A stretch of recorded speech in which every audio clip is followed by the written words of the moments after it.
38 derajat Celcius per rektal tanpa adanya infeksi susunan saraf pusat atau gangguan elektrolit akut dan terjadi pada anak berusia di atas 1 bulan sampai 5 tahun dan tidak ada riwayat kejang tanpa demam sebelumnya. Jadi kalau dia pernah kejang sebelumnya tetapi tidak ada demam, jangan coba-coba bilang itu adalah kejang demam. Tapi itu adalah kejang dengan demam.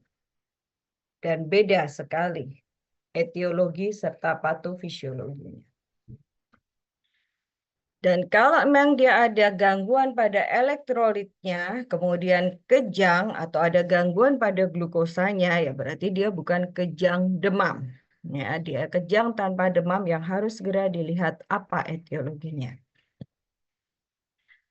Terjadi pada sekitar 2-5% populasi anak dan range-nya adalah di usia 6 bulan sampai 5 tahun. Jarang sekali terjadi untuk pertama kalinya pada usia kurang dari 6 bulan atau malah lebih dari 3 tahun. Tidak ada nilai ambang suhu untuk dapat terjadinya kejang demam. Selama kejang demam, dia dapat kehilangan kesadaran disertai gerakan lengan dan kaki, atau justru dengan adanya kekakuan seluruh tubuh. Jadi ada gerakan klonik atau tonik atau malah dia kaku, spasm seluruh tubuhnya.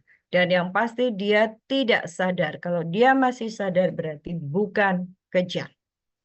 Jenis kejang itu ada simple febrile seizure atau kejang demam sederhana, sering disingkat KDS, yaitu kejang yang menyeluruh, ya, general tonic klonik atau general tonic aja atau general klonik saja atau general tonic klonik.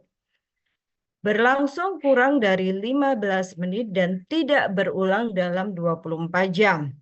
Kalau satu saja dari kriteria ini gugur, berarti dia bukan KDS, tetapi dia masuk di KDK.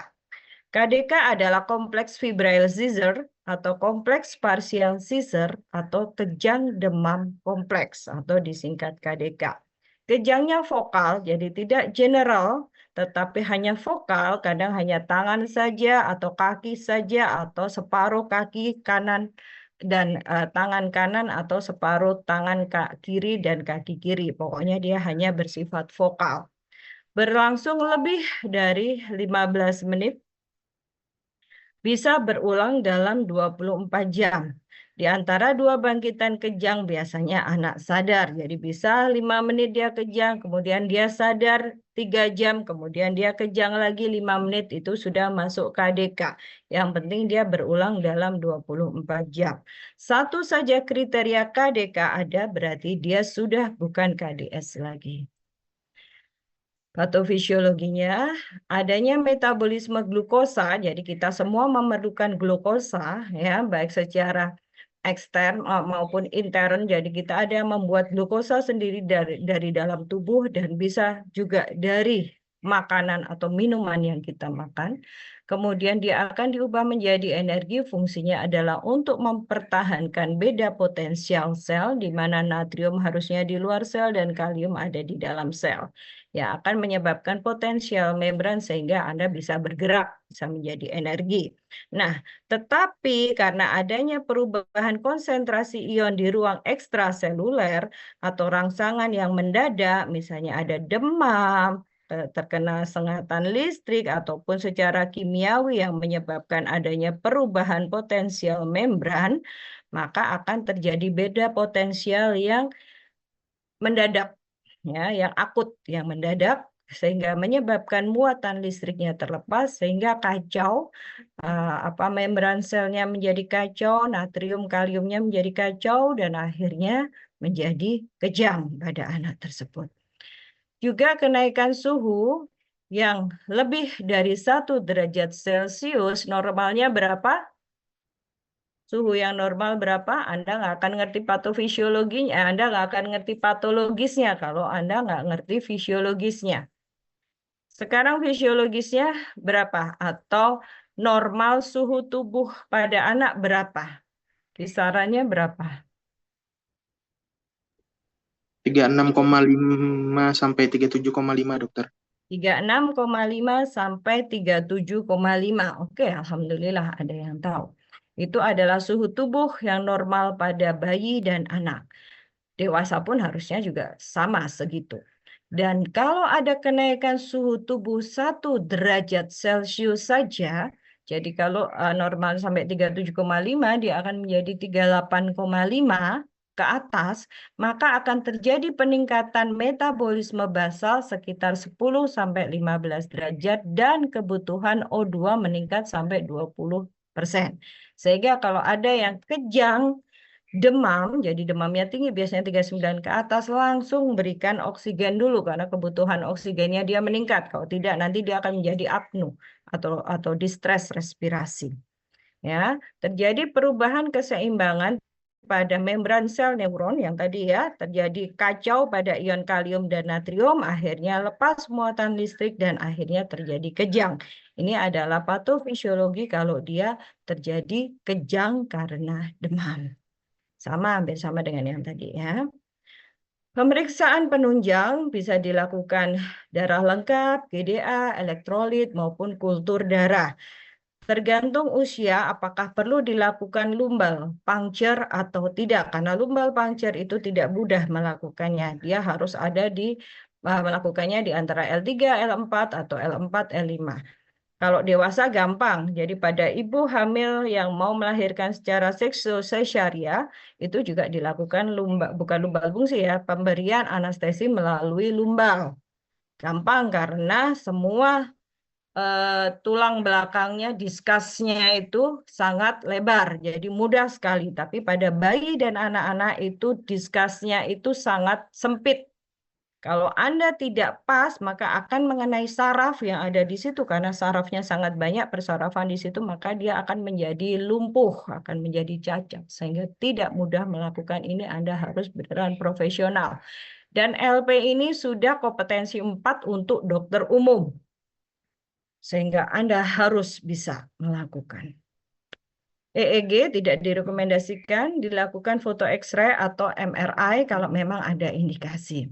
Nah, ini ya caranya ya, fungsi lumbal atau lumbal puncture sangat wajib kalau dia kejang usianya di bawah 12 bulan. Dianjurkan kalau 12 sampai 18 bulan. Dipertimbangkan kalau dia lebih dari 18 bulan. Ya, caranya seperti ini dan di sini banyak sekali serabut-serabut saraf. Kalau dewasa mudah sekali karena diskasnya sangat lebar. Pada anak, terutama bayi di bawah 1 tahun, ini sangat sempit. Jadi hati-hati sekali jangan coba-coba ngawur dalam melakukan ini. Karena Anda tersenggol sedikit saja sarafnya dia akan lumpuh, akan cacat. Nah, kenapa kalau yang 1 tahun ini sangat diwajibkan? Kalau ada yang kejang untuk dilakukan lumbal puncture. Secara logika bagaimana? Ada yang bisa menjawab?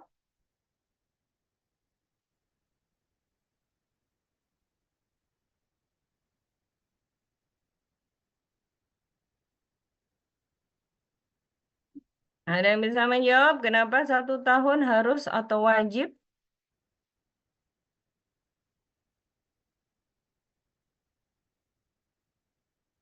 Masih ada yang ucap-ucap, saya sing tas tangi turu tarik. Ada yang nggak ada orangnya, ada yang foto, whatever lah. Kelihatan semua nih dari sini. Ada yang cuma ada background, lah sing mbok kon sinau sopo laptopmu tah. Ya, anak sekarang. Untuk ketua kelas, tolong yang tidak on cam ditulis ya. Atau yang hanya memasang gambar, ono gambar robot, ono gambar kucinge.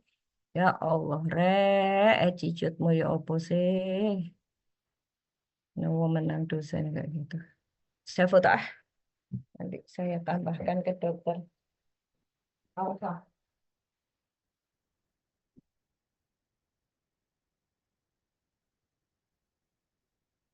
Lucu robotnya. Ada yang robot, ada yang kucing.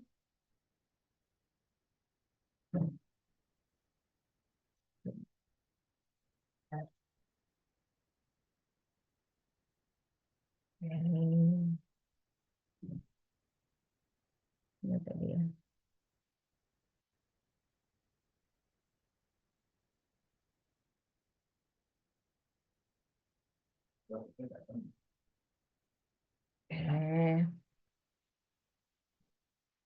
Oke. Ada yang tahu?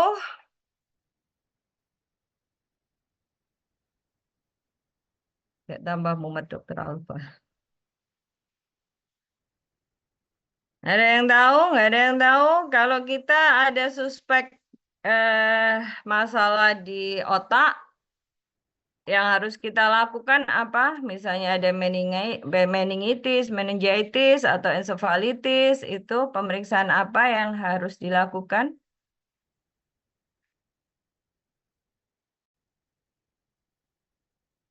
Pernah dengar meningeal sign? Belum pernah ya, kasihan deh ini sopo sing ngajarin. Wernick Brudzinski itu dokter. Apa? Hmm?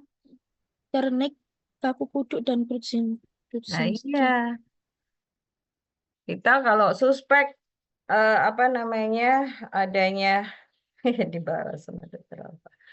Kita kalau ada suspek untuk kelainan di otak, maka kita melakukan pemeriksaan meningeal sign. Ada kaku kuduk, terus ada Brudzinski, ada Kernig sign, dan itu hanya bisa pasti positif atau negatif kalau anaknya sudah berusia 1,5 tahun ke atas. Sehingga kalau di bawah 1 tahun, dia karena meningelnya belum sempurna, maka untuk dilakukan meningeal sign, dia akan ada false negatif. Jadi kayaknya negatif, pada seharusnya positif. Sehingga harus kita lakukan lumbal fungsi. Itu alasannya kenapa kita harus melakukan lumbal fungsi. Oke, ini adalah tempat lumbal fungsi ya, antara L3, L4, atau L4 dan L5. Nah, ini caranya. Jadi anak tidak boleh dianestesi, hanya dibekuk saja. Dibekuk sedemikian rupa kalau yang di ibu-ibu hamil yang mau melahirkan dengan SJ dan dilakukan anestesi perlumbal itu harus memegang bantal atau guling sehingga dia bisa menekuk, sehingga diskasnya ini terlihat. Diskasnya ini terlihat. Tapi pada anak-anak kita harus bisa membekuk sendiri. Ya, jadi harus dibekuk kepala dan kakinya sehingga terlihat diskasnya walaupun diskasnya tetap kecil ya. Dibekuk gimana pun terutama pada anak di bawah 1 tahun pasti tetap kecil kelihatannya. Dan ini tidak boleh dianestesi. Harus dalam kondisi dia sadar. Ya, kemudian harus terlihat L3, L4 dan L5 diskasnya di antara itulah yang kita cubles. Nah, seperti ini ya. Jadi seperti pakai trokar kayak gini. Besar sekali untuk ininya untuk mengambil cairan yang ada di lumbalnya ini atau bisa memakai jarum yang paling besar biar bisa keluar airnya dan ini kondisi tidak teranestesi. Penanganan kejang demam ya, anak dibaringkan di tempat yang datar, posisinya menyamping. Kemudian jangan melakukan atau meletakkan benda apapun di dalam mulut si anak. Jangan memegangi anak untuk melawan, jadi biarkan saja, tidak boleh ya, alasannya adalah biar lidahnya tidak tergigit atau apa, dikasih sendok, dikasih tangan, dikasih spatula, dan lain itu sangat tidak boleh karena akan merangsang henti jantung. Jadi merangsang nervus vagus dan dia akan membuat henti jantung, itu yang salah. Sebagian besar kejang berlangsung singkat dan tidak memerlukan penanganan khusus. Jika kejang terus-menerus selama 10 menit, anak harus segera dibawa ke fasilitas kesehatan terdekat. Di fasilitas kesehatan, pastikan jalan nafas anak tidak tersumbat, jadi ABC itu tetap harus dilakukan pertama kali. Langsung berikan oksigen ya, karena dia memerlukan 20% oksigen lebih. Kemudian berikan diazepam rektal dulu, kalau memang belum dipasang infus. Tapi kalau Anda sudah mendapatkan pasien yang sudah terpasang infus dari puskesmas, misalnya Anda jaga di UGD suatu rumah sakit, dan Anda sudah ada rujukan dari puskesmas dan sudah terpasang infus, maka tidak perlu diazepamnya melalui rektal. tapi langsung melalui IV line-nya. Awasi tanda-tanda depresi pernafasan karena dia spam, efek sampingnya adalah distress respirasi. Kalau perlu, lakukan pemeriksaan kadar gula darah untuk melihat kemungkinan hipoglikemi. Nah, ini adalah algoritmenya. Kalau dia kejang, kalau memang belum ada IV line, berikan dia spam dengan dosis 0,5 mg per kilogram, tapi ini sulit kalau rektar karena hanya ada 2 sediaan, yaitu 5 mili dan 10 mili. Kita berikan 5 mili kalau beratnya kurang dari 12 kilo, dan kita berikan 10 mg kalau beratnya lebih dari 12 kilogram. Ya, kita berikan secara rektal, tunggu 5 menit. Kalau masih ada kejang dalam 5 menit, berikan rektal yang kedua. Kita tunggu lagi selama 5 menit. Kalau masih ada kejang dan sudah terpasang IV line, kita berikan dia spam secara IV line dengan dosis 0,3 sampai 0,5 mg per kilogram berat badan dengan kecepatan 0,5 sampai 1 mg per menit. Jadi harus selesai dalam 3 sampai 5 menit. Tetapi kalau misalnya beratnya 10 kilo gitu ya, kita pakai tengah-tengah, dia pakai 0,3, biasanya saya pakai 0,3. Kita siapkan 3 mili, kita siapkan 3 miligram, kemudian kita injeksikan pelan, belum sampai 3 miligram habis, misalnya baru 1 miligram yang masuk, ternyata anaknya sudah tidak kejang, maka tidak perlu semua diberikan. Ya sudah, cukup 1 miligram itu lepas, tidak perlu diberikan semua secara IV line. Kalau setelah dilakukan dia spam IV dalam 20 menit ya, dia masih kejang, maka berikan phenytoin bolus IV 10 sampai 20 mg per kilogram berat badan dengan kecepatan 0,5 sampai 1 mg per kilogram berat badan per menit. Kalau sudah tidak kejang, berikan rumatan phenytoin, jadi tidak boleh dilepas secara IV dengan dosis lebih turun ya, 5 sampai 7 mg per kilogram berat badan per hari selama 12 jam. Ya, 12 jam. Kemudian ya, jadi hanya diberikan selama 12 jam untuk rumatannya. Kalau setelah dia spam IV tadi dia tidak kejang lagi, kalau bukan disebabkan ensefalitis atau meningitis, terapi rumatan dilakukan dengan menggunakan phenobarbital 8 sampai 10 mg per kilogram per hari selama 2 hari. Kemudian lanjut dengan 4 sampai 5 mg per kilogram berat badan per hari sampai risiko kejang berulang tidak ada. Tetapi kalau setelah phenytoin bolus masih tetap kejang, berarti ini sudah masuk ke status konvulsivus atau status epileptikus karena dia berlangsung lebih dari 30 menit. Kalau sudah status konvulsivus sudah bukan kompetensi dokter umum. Kompetensi Anda adalah yang atas ini dan harus segera bisa terilis untuk kejangnya. Jadi harus segera teratasi kejangnya karena kejang yang terlalu lama akan menyebabkan kerusakan otak.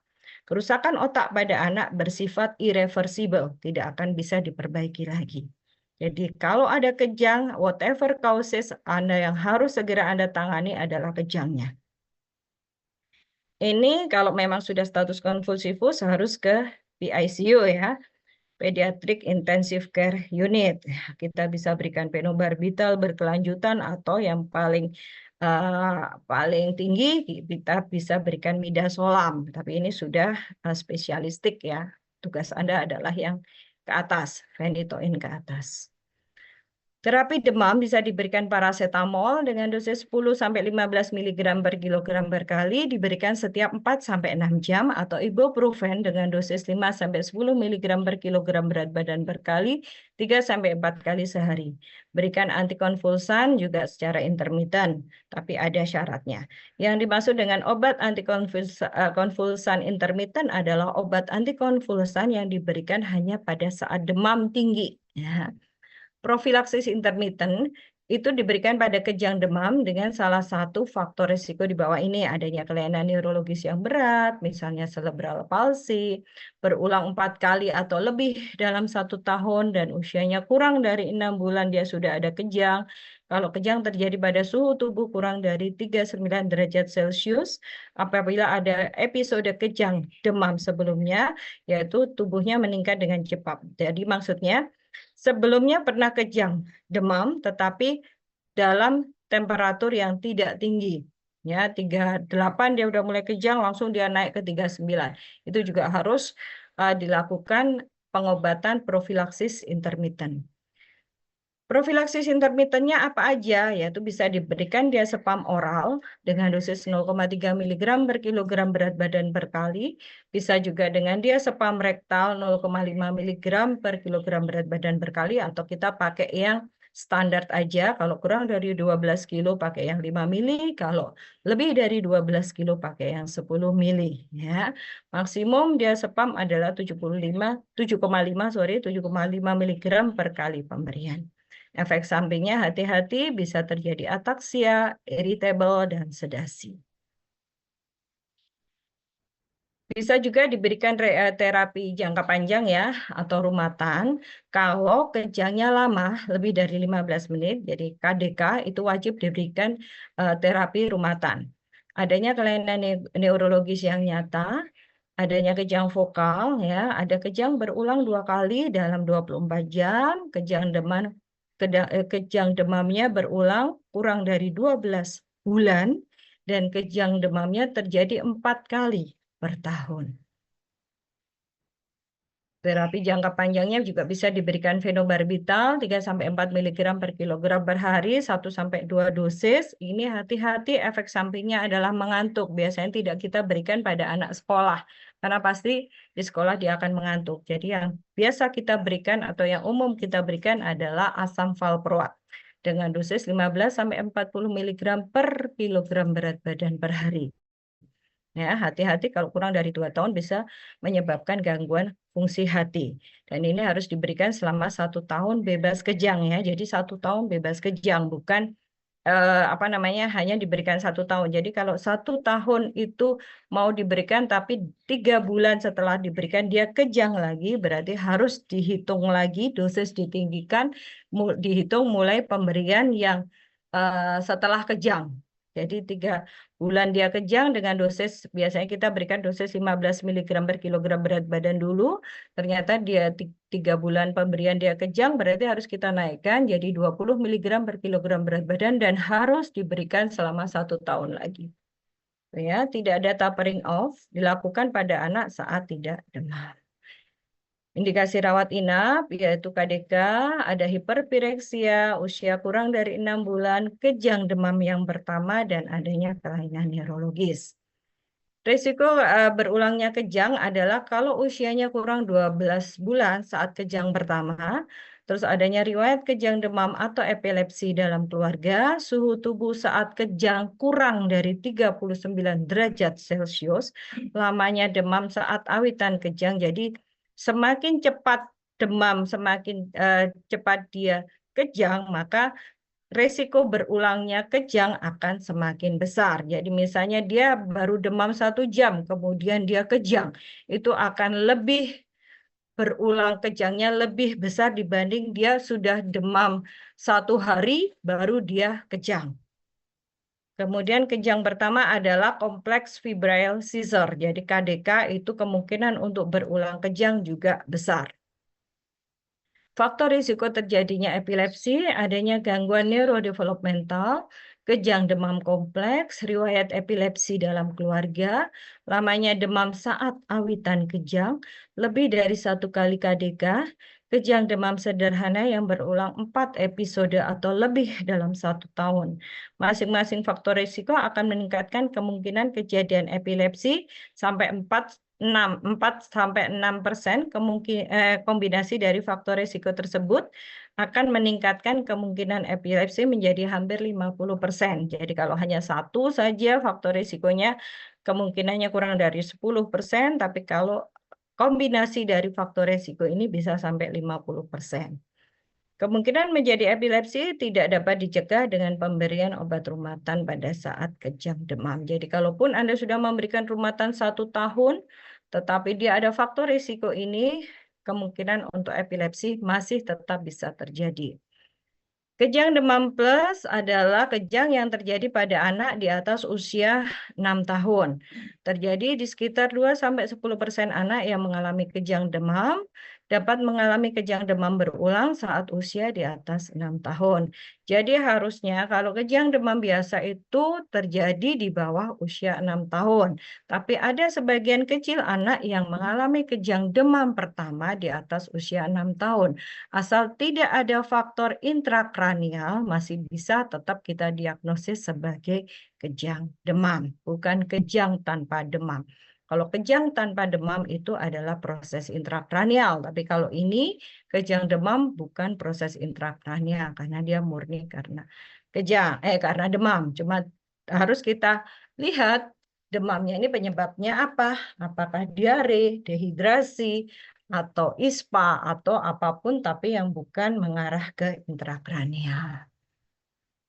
Ini sudah yang topik pertama, sekarang kita ke topik yang berikutnya. Yang tentang, ada dua ya? Oke.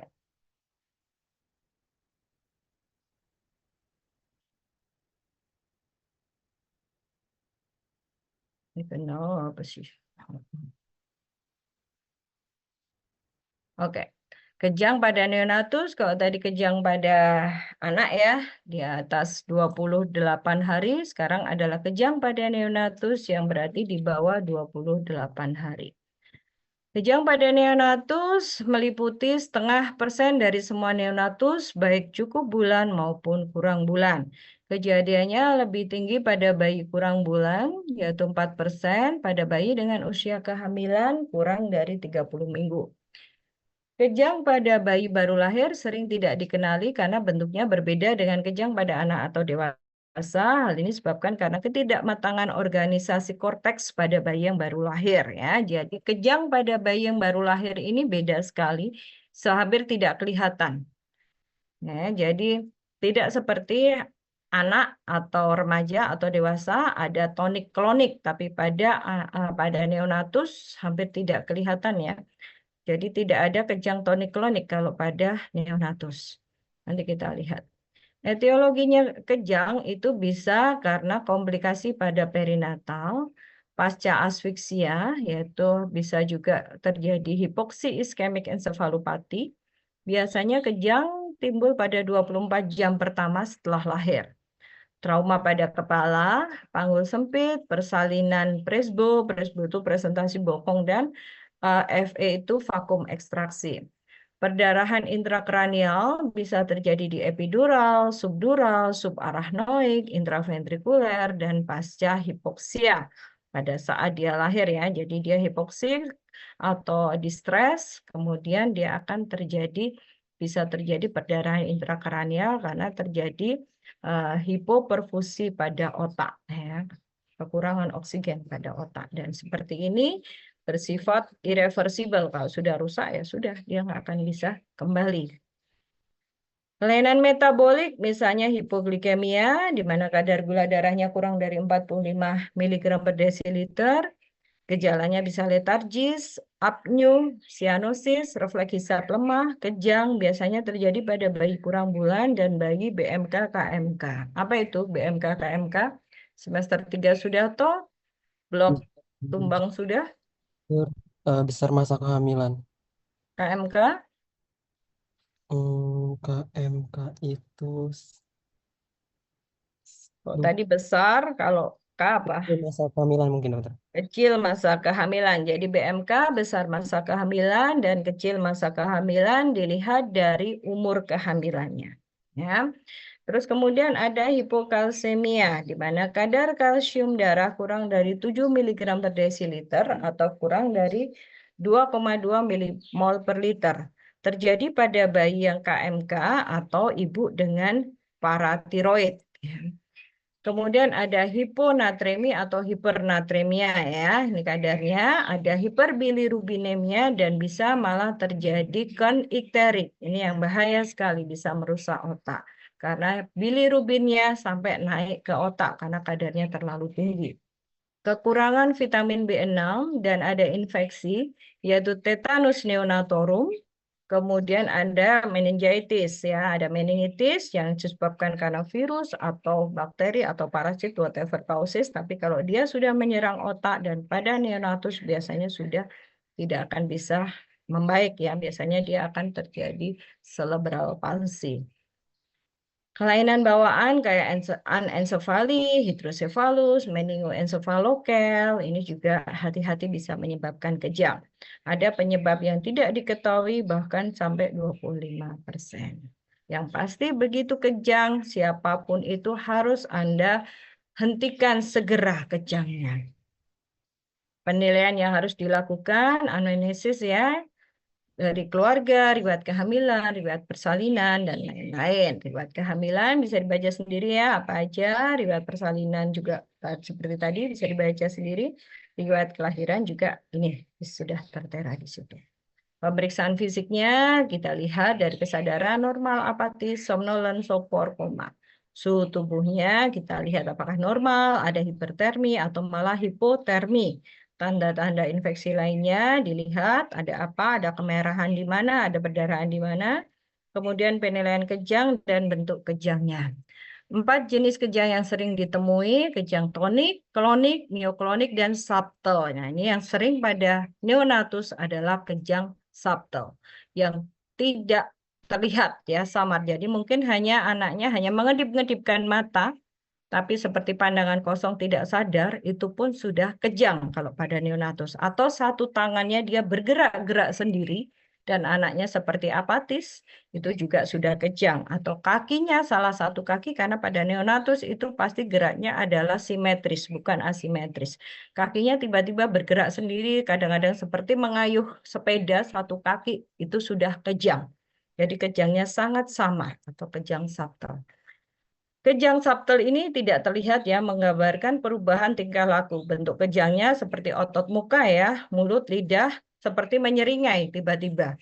Jadi nggak ada apa-apa, tiba-tiba dia menyeringai dengan pandangan yang kosong. Berarti itu tidak sadar dan berarti dia kejang. Harus segera Anda hentikan kejangnya. Gerakan terkejut-kejut pada mulut dan pipi secara tiba-tiba. Ada gerakan menghisap, mengunyah, menelan, dan menguap. Kemudian ada gerakan bola mata, deviasi bola mata, ya. Jadi tiba-tiba dia seperti melirik, ya, melirik ke kiri terus atau malah ke kiri ke kiri ke kanan sambil berkedip-kedip. Hati-hati, itu sudah kejang. Gerakan pada ekstremitas, gerakan seperti berenang, mengayuh pada anggota gerak atas dan bawah. Jadi seperti tiba-tiba seperti mengayuh sepeda, itu hati-hati, itu adalah kejang. Pernafasannya apnu, biasanya seringnya pada BBLR ya, terjadi hiperpneu. Untuk memastikan periksa EEG ya, atau pakai USG kepala kalau pada bayi yang neonatus. Kejang klonik itu sering berlangsung 1-3 detik, terlokalisasi dengan baik, disertai gangguan kesadaran. Semua kejang pasti ada gangguan kesadaran ya. Dapat disebabkan karena trauma vokal. Bayi baru lahir dengan kejang klonik vokal perlu pemeriksaan USG, pemeriksaan kepala untuk mengetahui adanya perdarahan otak dan adanya kemungkinan infark cerebri. Kejang klonik multivokal sering terjadi pada bayi baru lahir, terutama bayi cukup bulan dengan berat badan 2.500 gram. Bentuk kejangnya, gerakan klonik pada satu atau lebih anggota gerak yang berpindah-pindah atau terpisah secara teratur. Misalnya kejang klonik lengan kiri diikuti kejang klonik tungkai bawah kanan. Nanti kita lihat bedanya kejang klonik dan tonik. Ini soalnya di online ya, jadi saya susah untuk memberikan gambaran. Kalau pas offline saya bisa memberikan penampakan seperti apa kejang tonik maupun kejang klonik. Kejang tonik seringnya terdapat pada bayi baru lahir dengan berat badan rendah, di mana masa kehamilannya kurang dari 34 minggu dan pada bayi dengan komplikasi perinatal yang berat. Bentuk kejangnya, gerakan tonik atau ekstremitas, gerakan tonik umum dengan ekstensi lengan dan tungkai menyerupai sikap deselebrasi atau ekstensi tungkai dan fleksi lengan bawah dengan bentuk dekortikasi. Jadi kalau tonik itu bisa ada deselebrasi maupun detorsikasi. Jadi kalau yang tonik itu ekstensi, kalau klonik itu lebih ke arah fleksi. Ya, susah saya. Nah, ini bisa, ini tonik semua ya. Tonik itu kaku gitu ya. Tonik itu kaku, bisa bisa apa namanya dekortikasi maupun deselebrasi. Jadi kaku seperti ini. Kalau mioklonik ini jarang sekali ya pada eh, kejang pada neonatus. Ini adalah gerakan ekstensi dan fleksi lengan atau keempat anggota gerak berulang terjadinya cepat menyerupai refleks Moro. Anda sudah tahu bagaimana refleks Moro, sudah ujian, sudah ada skill juga, sudah remedi juga. Kalau lupa refleks Moro ya silahkan dibaca lagi. Nah, ini kejang klonik, ini kejang tonik, ini fleksi. Jadi dia fleksi berulang-ulang. Kalau klonik dia ekstensi. Jadi dia hanya ekstensi bergetar gitu, ekstensi ya. Saya susah melakukannya, ini susah mencontohkan. Jadi kalau general tonik klonik, jadi dia ada fase fleksi dan ada fase ekstensi. Nanti akan kita lihat ya di video. Jittery. Jadi biasanya kalau di ruang peri itu tiba-tiba bayinya gemetar gitu, perawatnya pasti langsung telepon dan bilang, "Dok, bayi A jittery, jittery," gitu ya. Anda harus tahu yang maksud jitteriness atau gemetar itu berarti bukan kejang, beda. Ya, kalau perawatnya aja bisa bedain, kalau Anda nggak bisa bedain ya cukup kebangetan itu ya. Jadi jittery ini sering membingungkan karena berbeda dengan kejang, karena penanganannya juga beda jauh. Kadang terdapat pada bayi normal yang dalam keadaan lapar ya atau terjadi hipoglikemi, hipokalsemi, hiperiritabilitas neuromuskular. Gerakan tremor yang cepat jadi tremor, dia bukan kejang karena dia sadar ya. Jadi masih bagus anunya, awareness-nya masih bagus, jadi dia masih sadar. Tidak disertai gerakan cara melihat abnormal atau gerakan bola mata ya karena memang dia masih sadar. Dapat timbul dengan merangsang bayi, sedangkan kejang tidak timbul dengan perangsangan. Jadi misalnya kita kagetkan bayinya, wah gitu, atau tiba-tiba kita sinari dengan suatu sinar yang sangat mencolok, bisa terjadi jitteriness, tapi bukan kejang, beda. Gerakan dominan adalah gerakan tremor, jadi tremor yang cepat itu adalah jitteriness atau gemetar. Gimana membedakannya dengan kejang? Kalau pada jitteriness ya, langsung lakukan fleksi pada anggota gerak yang tremor. Jadi kalau tangannya tiba-tiba tremor, langsung fleksikan. Kalau dia berhenti, berarti dia hanya jitteriness, tidak perlu ada terapi apapun. Tetapi kalau sudah Anda fleksikan, dia tetap ada gemetaran, tetap ada gerakan yang involunter yang tidak disadari sama bayinya ya, hati-hati itu adalah kejang. Nah, ini ya beda jittery dari kejang. Kalau jittery tidak didapatkan kelainan pandangan dan pergerakan mata, timbul karena stimulasi ya. Kalau kejang itu timbulnya spontan. Gerakannya berupa tremor, bukan hentakan klonik ataupun tonik ya. Biasanya menghilang apabila dilakukan fleksi pasif. Pada umumnya disebabkan oleh hipokalsemi, hipoglikemi, hypoxic ischemic encephalopathy dan drug withdrawal. Beda lagi dengan spasme. Spasme itu adalah kontraksi otot yang tidak terkendali, dipicu oleh suara atau sentuhan, ya, bisa karena bising, cahaya, atau proses diagnosis.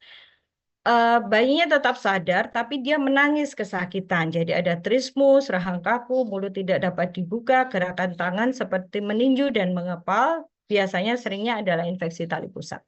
Jadi misalnya infeksi tali pusat atau Anda habis melakukan invasif, jadi melakukan kegiatan invasif seperti menginfus atau mengambil darah dan bayi itu sangat kesakitan atau Anda ada infeksi setelah pengambilan darah seperti juga infeksi di tali pusat, maka dia akan kaku di daerah sekitar itu.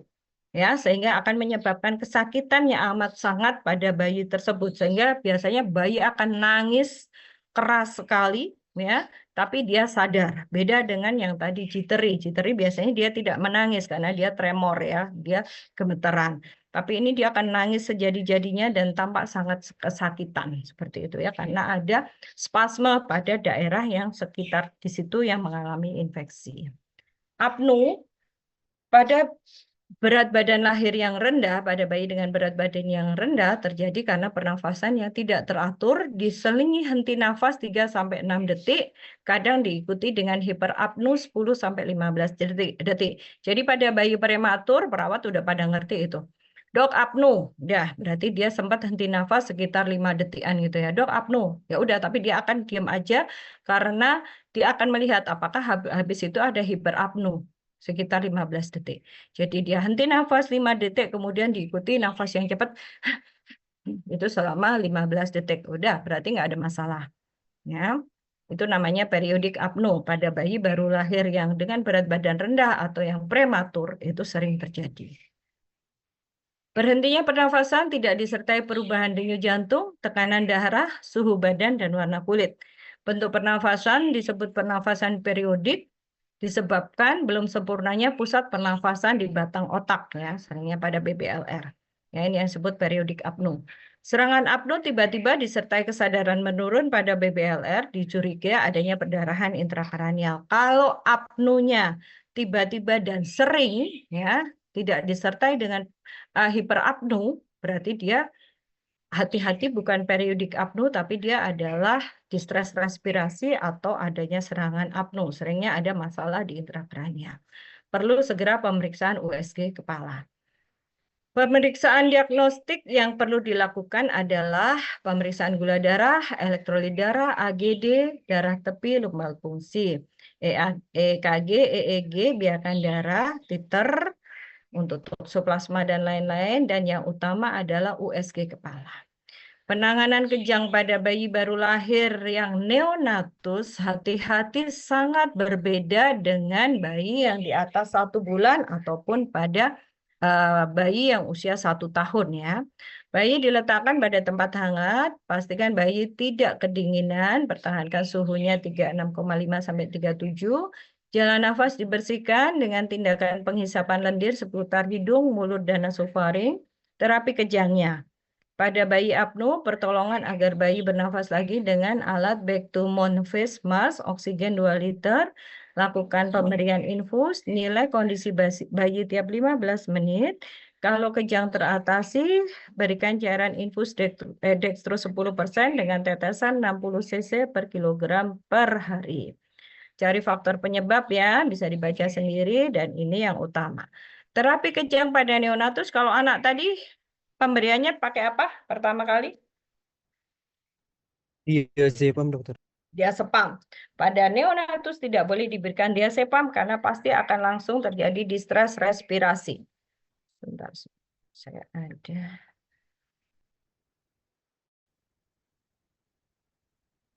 Pasti akan langsung terjadi distres respirasi, jadi kita lakukan pemberian fenobarbital. Ya, Civital.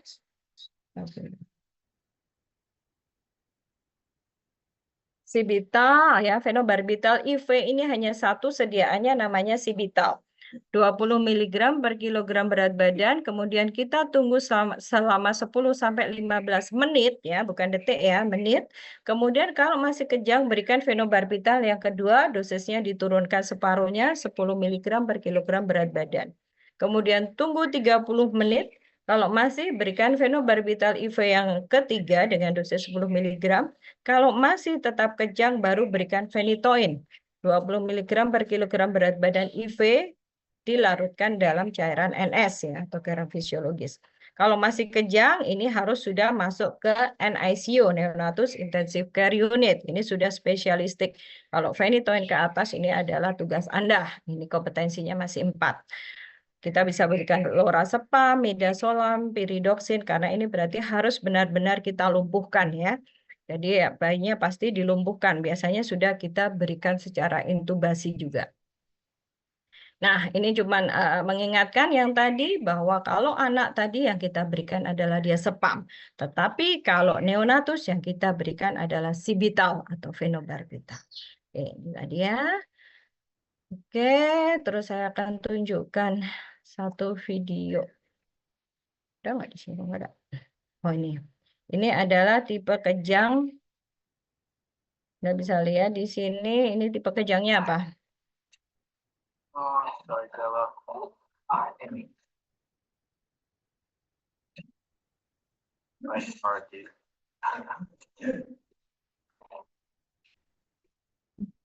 Apa ini kejangnya?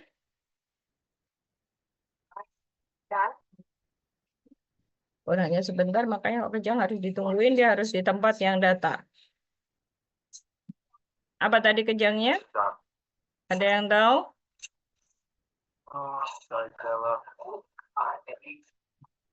Ada yang tahu?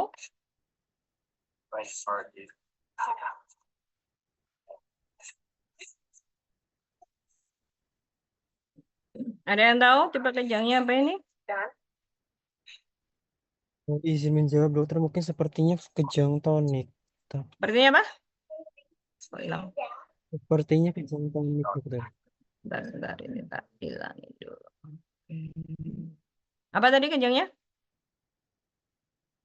Tipenya apa? Kejang tonik. Tonik Tonik. ya, karena dia ada fleksi. Kalau yang klonik itu dia ekstensi dan bergetar. Ya, itu bedanya. Bisa juga kombinasi tonik klonik. Jadi dia fleksi, kemudian ekstensi, kemudian fleksi lagi. Itu general tonik klonik. Terus ini adalah salah satu hilang. Ya, satunya hilang. Ya sudah, nanti saya share aja kok nggak ada di sini. Oke, tadinya saya mau nunjukkan gimana untuk apa namanya video yang melakukan mana ya untuk melakukan apa namanya tumbal fungsi. Kayaknya udah tak save di sini kok nggak ada. Sebentar. Sebentar. Ya ada. Nah, cuma satu yang tershare. Sebentar. Oh, ini.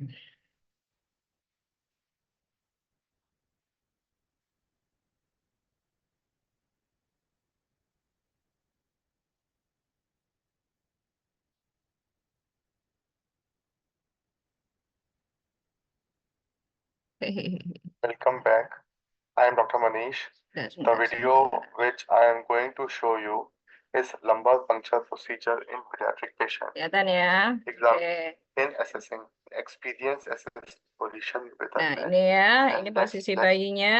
and arch intervertebral space. Ini bayinya dia sadar ya.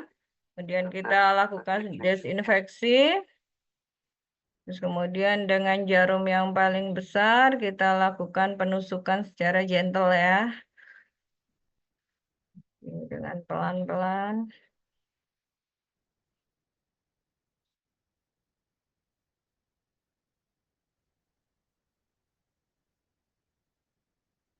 Lumbar punctures are usually performed in the L3, L4 or L4 Tumbal L5 3, tumbal 4, tumbal 5. Di antara itu that space can be identified by drawing an ya, imaginary secara line from the iliac appropriate crest harus downward benar-benar perpendicular to the terlihat midline. diskasnya, This baru is kita introduced menusukkan. in the mid-sagittal plane and directed slightly to flat. Nah, ini yang kita tampung ya, sekitar 15 tetes minimal. Terus kita tampung. Kalau nanti tiba-tiba berhenti tetesannya, jarum harus kita putar. Biar dia keluar lagi airnya. Dan ini harus segera ditaruh di lab, tidak boleh lama. Kalau dia ada TB, jadi meningitis TB, cairannya ini nggak akan bening.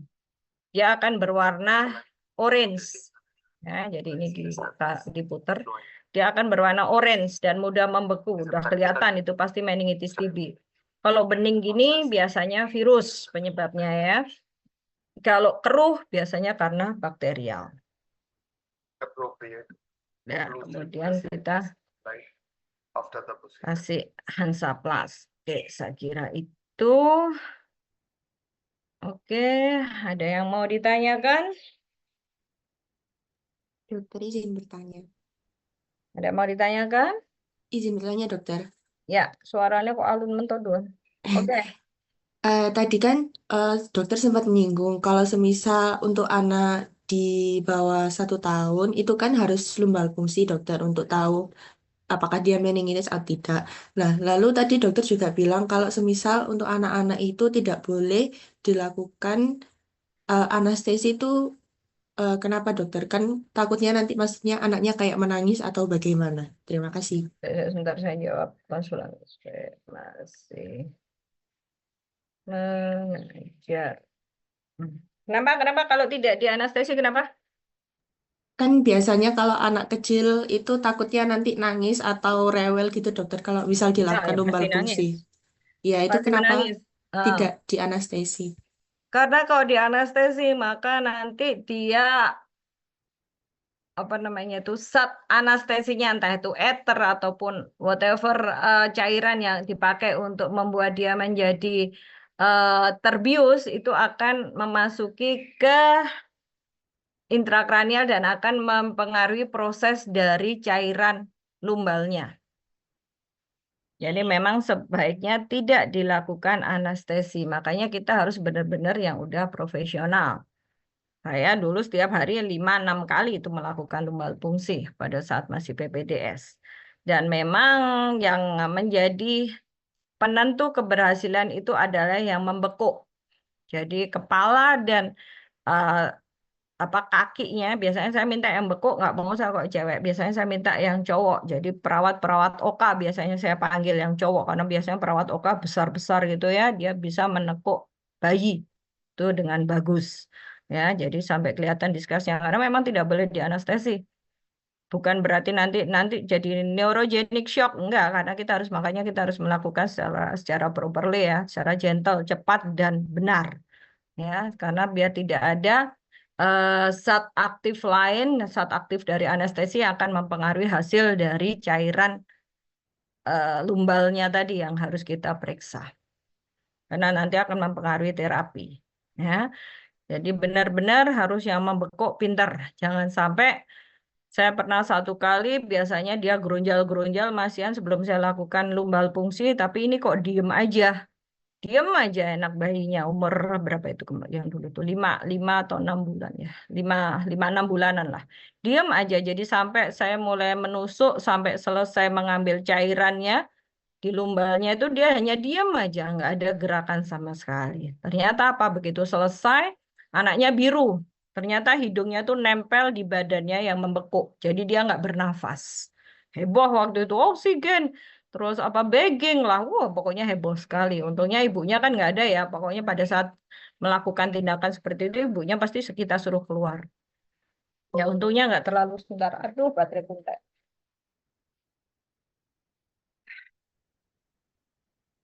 Untungnya nggak terlalu lama ya, makanya kita melakukan lumbal fungsi juga nggak boleh lama-lama. Paling hanya 2 atau 3 menit harus sudah selesai pengambilan.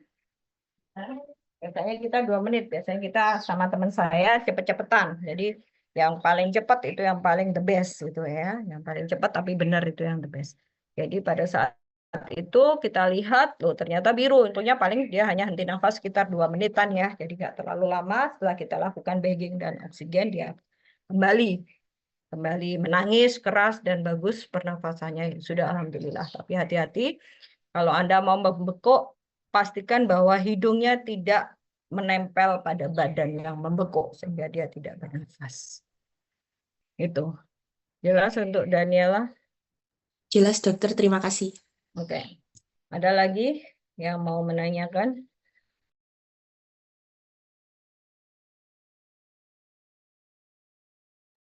Kalau tidak ada, saya akhiri untuk pertemuan ini. Saya hanya 1 kali ya, sudah tidak ada lagi. Jadi sampai kapanpun kalau memang Anda menjadi dokter, pasti Anda akan menemui kejang pada anak atau kejang pada neonatus. Dan itu Anda tidak perlu langsung konsul ke DPJP spesialis anak. Harus Anda bisa tangani sendiri karena detik itu kejang sangat berarti untuk kerusakan otaknya. Semakin cepat Anda tangani kejangnya, semakin selamat otaknya. Semakin lama Anda bingung konsul lah, bingung karpe dewe lah, dan lain-lainnya sudah. Anda berkontribusi dalam kerusakan otak anak atau bayi tersebut. Baik, saya akhiri. Wassalamualaikum warahmatullahi wabarakatuh. Ini tadi direkod. Waalaikumsalam warahmatullahi wabarakatuh. Terima kasih dokter. Baik, saya